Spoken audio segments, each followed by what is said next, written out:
Hi friends, Janae here, back with another video. I'm so happy to be back. Just so you all know, this video is probably posting on a Tuesday because it's Monday night and I'm filming this. I filmed it yesterday, but I didn't really like how the video turned out, and so I decided to refilm it. It got a little bit wordy, as I know I can be, but I'm going to try and not be as wordy this go round. So as you can tell from the title, I am going to be talking about some books that feature some of my favorite friendships, and I was just inspired to do this video because when I originally filmed this, it was yesterday, Sunday, and I had a brunch with some really great friends that I hadn't seen in a while, and it was kind of just a soul affirming time. Like, I just had an amazing experience there with them, and so I wanted to come and just really talk about some of my favorite friendships and books. I have, I think, 7 books to talk about and 1 trilogy. There are so many other books and series and all of that I could have put in this video, but I decided to just narrow it down and so that this is not entirely too long. So I'm gonna go ahead and jump in, and I'm probably going to jump in with the trilogy first, just to kind of get that out there because it's the only one of its kind and I might as well feature it first. So the trilogy that I mentioned is by Claudia Gray, and it's a really great trilogy. I really enjoyed reading it. I'm pretty sure I've mentioned it on this channel before, and that is the Spellcaster Trilogy. So you have Spellcaster, Steadfast, and Sorceress. So I really enjoyed this trilogy. I like Claudia Gray's writing for the most part. I read a few other books by her. Some I rated less than others, and you know, that's just how the cookie crumbles. But I really do enjoy her writing. And this trilogy in particular, it's about a girl, her family, her dad, and I want to say she has a little sister. And they moved to this town, and she's kind of like, I think there's a little bit more to this town than meets the eye. So I'm not going to go into too many spoilers at all, but she encounters, there's magic there. She has a little bit of a coming of age. There's a love interest, you know, there's an amazing family dynamic, I think. But the thing that drew me in the most to this trilogy, the aspect of it that I really enjoyed reading, was about the main character, whose name is Nadia, and her best friend Verlaine. And it's a huge spoiler as to why really their friendship is so special to me, but I really enjoyed Verlaine's character. I think that they really supported one another, and you know, were really honest with one another, and they just had a really special bond that I really enjoyed reading throughout the 3 books. If you like YA novels, if you like, you know, stories with hints of magic, like I said, with, you know, the love interest, the family dynamic, but with a really special friendship in it, I think you'd really enjoy that trilogy. And it was just something that I really enjoyed reading while I was reading it. And so I wanted to bring it to the forefront because Verlaine is probably my favorite character in the entire trilogy. And it's very rare for me that my favorite character is someone other than the main character. That's just kind of the reader that I am. I really enjoy following the main character, and so it was very surprising to me when my favorite character turned out to be someone other than the main, and I really did enjoy Verlaine in this story. The next book that I want to talk about is an adult book, and I've actually talked about it on this channel before. I want to say it was the first book that I ever reviewed on this channel, and so even though that was a long time ago and that video is probably pretty embarrassing, I'm going to link it below. There are spoilers in it. That's just how I was reviewing books back then, and I haven't reviewed one in a while, so I need to get on that. Anyway, this book is called The Wednesday Group, and it's by Sylvia True. So this book is about a group of women who are in a support group together. They basically find one another because all of their significant others are in therapy for sex addiction. And so these women have come together, there's a therapist who has come and decided that although these men obviously need therapy for their sex addiction, their partners also need kind of a support group with people who understand what they're going through. And so these women are complete opposites. I think there's 4 or 5 of them that the book centers around, and they're so different from one another, and I really enjoyed watching their relationships grow. The book isn't that long, as you can tell, but it was kind of the perfect length for developing the friendships as strongly as the author could. I really enjoyed watching all of the characters, one, become stronger in themselves, and that's kind of a theme in the rest of these books, but in becoming stronger women, they form strong bonds with each other. And it kind of happens in an unexpected way. They kind of fall into this friendship, and I just really enjoyed reading about it, and the way that they not only care about the other women in the group, but also, for the most part, care about the men that are in therapy for the sex addiction is just really interesting and inspiring in some ways. And so I really did enjoy this book. Again, it's an adult book, so if you're interested in anything like that, I would definitely recommend it. I'd recommend pretty much all of the books in this video, but I really enjoyed this. I will say though that this has a little bit of a open ending, and so if you don't like open endings, you might not want to read this. I am iffy on them, but I didn't mind it so much because I enjoyed the book a lot. So that is The Wednesday Group by Sylvia True, and yeah, definitely pick it up if it sounds interesting to you. The next book that I want to talk about is a YA novel, and I read it a long time ago. I might have been in college when I read this book. I'm pretty sure I was, actually. And that book is Prep by Curtis Sittenfeld. I really enjoyed this book. It's one of my favorite books actually of all time, and I know that not a lot of people, or there are a lot of people rather, who don't like this book just by reviews that I've read, but I really enjoyed it. And so the main character's name is Lee. Yep. Lee is everything that I probably was in high school. She is anxious and insecure. She has pretty low self-esteem, and it's kind of in spite of herself that she makes the friends that she makes. But I really just enjoyed reading, one, from a perspective of a character that's going through all of that. Basically, Lee is attending a private school. It's a private boarding school. She does not come from a family that has a lot of money, and obviously a lot of the other students' families do have a lot of money. So there's a lot of talk about, class. There's a lot of talk about race and politics, kind of. But underneath all of that, there's just kind of an awkward girl struggling along, trying to make friends, trying to get through high school the best way she can. And she really learns a lot by the end of the book about the way other people perceive her. And I just really enjoyed reading this because I identified so hard. I'm super awkward.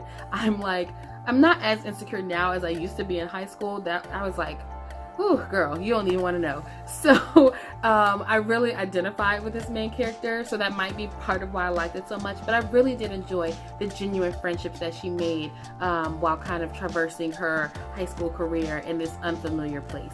So if that sounds interesting to you, I definitely pick it up. I tend toward a lot of books that are like boarding school books, and I never wanted to go to boarding school, but I love reading about it for some reason.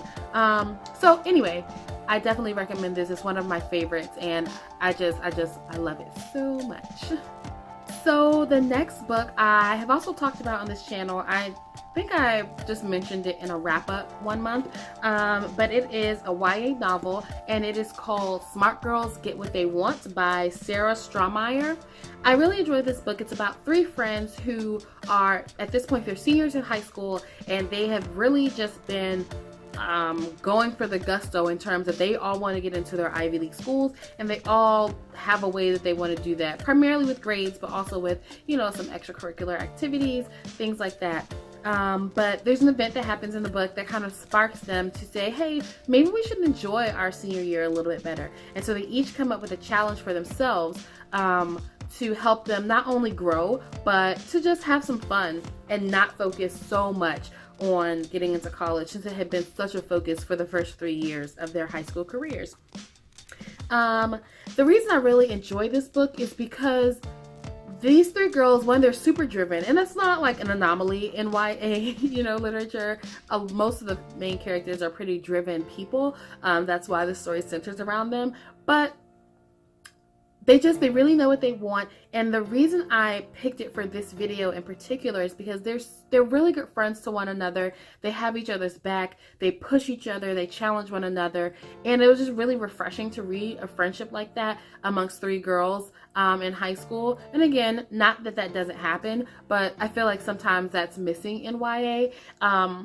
I feel like there may have been a love interest. I can't remember exactly because it's been a little while since I read it. But if it was, it wasn't the focus of the book. And I really, really enjoyed having a book that kind of put the this friendship in the forefront. And so if you're interested in anything like that, it's, you know, YA contemporary novel. It's really good. I would definitely recommend it. I really liked it. So yeah, smart girls get what they want. It's so true. It's so true.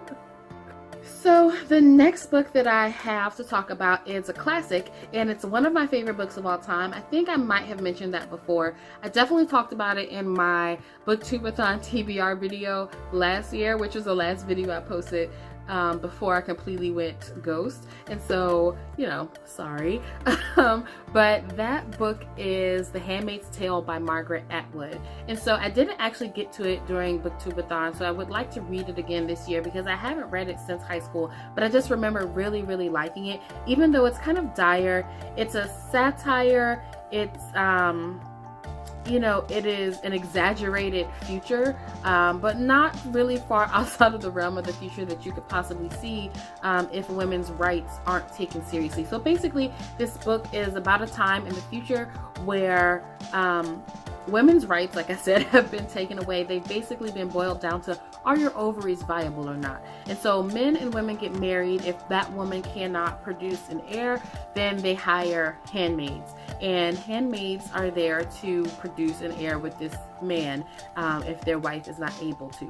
And so it really breeds a lot of mistrust between women, and also women are pretty much treated as property. And so it doesn't sound like it is fodder for really great relationships, friendships, but I think, again, the reason why the friendship in this book stuck out to me so much is because they almost happen, you know, despite all of the odds, because women aren't really encouraged to be friends with one another. They are encouraged to see one another as competition. They aren't even honestly supposed to talk to one another. Communication is not something that's supposed to be happening. And so they find a way to communicate and to be friends and to support one another and to look out for one another. And it's subversive and it is amazing. It's beautiful, and I think it shows the tenacity of friendship. It shows the tenacity specifically of female friendships. And I just really, I really enjoyed reading this book. I know Netflix has the, is it Netflix or Amazon? Somebody has adapted this into a television series, and I haven't watched it yet because I want to read this again first. But again, if you haven't read it, I definitely recommend it. It's not a light and fluffy read. It's actually can be dark and very sad sometimes, but it's something that really makes you think hard, and I really enjoy books like that. So I definitely recommend it if you're interested in having that kind of experience. So the next two books I want to talk about, they're not by the same author. They're not a part of a duology. They're not companion novels, but they are very similar in their plots, well, in their themes. And so I'm just going to talk about them both pretty rapidly. The first one, they're both adult books also. The first one I'm going to talk about is Best Friends Forever by Jennifer Weiner, I think. So this is a story about two women. They were really good friends when they were younger, and through by the end of high school, I want to say, they were no longer best friends. They barely spoke to one another. And this book happens, I want to say, 10 or 15 years after they've graduated from high school. And one friend really, she's in a situation where the only person that can help her is her old best friend. And so she calls her up, and they have a very rocky beginning or restart to their friendship, which I think is totally believable. When you think about friendships that are lost along the way, but ultimately they do come back together to be friends. That's not a spoiler, like you can tell from the blurb, but it's just the way that they come back to one another that's really powerful to me, and it speaks of a very strong vulnerability. I happen to believe that vulnerability is definitely not weakness. It takes someone very strong to be vulnerable, and so I really appreciated seeing that in these characters and watching them rebuild their relationship. So this is, again, Best Friends Forever. And the book that I think is super similar, although I do prefer this next book to Best Friends Forever, is The Myth of You and Me by Leah Stewart. And so this is a similar book. The main character, I want to say her name is Cameron. Yes. Cameron is working for an older gentleman. He is very sick, very ill, and it's not a spoiler again. But in the first part of the book, he passes away. And she finds out that he has left, basically his last wish for her is to reach out to one of her friends that she lost back when she was basically a teenager turning into a new adult. And, you know, he found out about this friend somehow and wanted Cameron to kind of branch out and live a little and reclaim her life, because she's been working for him and really only working for him. She doesn't have a lot of family. And when he passes away, she really does feel alone. And I liked watching Cameron reach out and like really try and find her old friend. A lot of this book is her actually searching for Sonia, I believe is her friend's name, and the different things that she encounters and the different pieces of her past that she encounters along the way. But eventually she, you know, they do find one another, and watching them rebuild is it's really heartwarming. And this book made me think a lot. It's written, it's kind of poetic, but it's not so poetic that it's like lofty. It's still a very down-to-earth read. So I really enjoyed it. I feel like this is like a 4.5 star read for me. I read it before I started rating books, but if I remember correctly, I definitely rated about that. And so yeah, it's The Myth of You and Me. I really enjoyed it. If you enjoy books about, you know, finding yourself, reaching out to old friends, you know, all of that good stuff, kind of scavenger hunt-ish, then I would definitely recommend this to you. The last book that I want to talk about in this video is, I don't have it like a print copy. I bought it on my Kindle, so I'll just pop up a picture, but it is called I Hate Everyone But You, and it is by Gabby Dunn and Allison Raskin. And so there are a few different reasons why I really enjoy this book. One, I like Gabby Dunn and Allison Raskin. If you don't know who they are a comedy duo that they have a YouTube channel called Just Between Us. I'll link it below, although they definitely don't need my help in you know, getting subscribers. But I think they're hilarious. So they have done some sketch comedy in the past, and they've also do like kind of a bad advice show.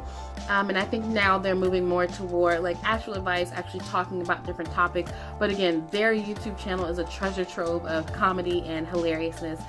They used to work for BuzzFeed, and I started following them then. And when they broke off to kind of do their own thing, I definitely kept up with them. And so they wrote this book, and their whole comedy, or their whole channel, is kind of based on their friendship dynamic. And the roles that they play on their YouTube channel are them, but kind of exaggerated. They're an odd couple. They're very just similar, but they love each other very much. You can tell they have a very strong bond. And so, like I said, the characters that they play on their YouTube channel are kind of exaggerated versions of themselves and kind of isolated versions of themselves. You know, Allison talks a lot about her struggles with OCD and anxiety, and she, you know, brings that to light in a very familiar and comedic way. And Gabby talks a lot about being bisexual and what that means to her, and also being polyamorous, which is something I don't think I really understood until I started watching their videos. And so even though I don't identify that way, I'm very thankful for the insight that they provide. And so I really enjoy them as people. So back to their book. I say all of that to say they basically write this book from their own points of view, but like fiction, if that makes any sense. The two main characters in the book are best friends, and they end up going to college. One's on the West Coast, one's on the East Coast. I don't remember exactly where they go. And it's really fun. It's told all through like emails and text messages. And so you really get to see them, you know, grow as people apart from each other, but also you see their friendship grow in a lot of different ways. You see them understand a lot more about themselves, and like I said before with one of the other books, really could become strong in their own rights, or I don't even know if I would say it's strong, but really become their own people and kind of unapologetic about that. And then they grow also together as friends. They fight, they argue, you know, they go times without speaking to one another, but they always come back, and their friendship is just, it's truly shown through the book. I think there are a few people out there who don't really care for it, and I think I like the book more because I already understand who Allison and Gabby are, or who their YouTube personas are, and that might just give me, you know, a better feeling toward the book. But I do think it's worth reading. I think I rated it 3.5 stars, so it wasn't like the best book I've ever read, but I think in terms of a friendship being portrayed in a novel, I think they did a great job. And so, you know, that is that. So thank you so much for being here. I'm sorry that this is probably going to be a day late, but I'm happy that I'm at least kind of sticking to it and getting something out there anyway. I think that's it for now. I don't want this video to be super long, so I am going to cut it off here and just say I will see you all in the next video. Thank you so much. Bye.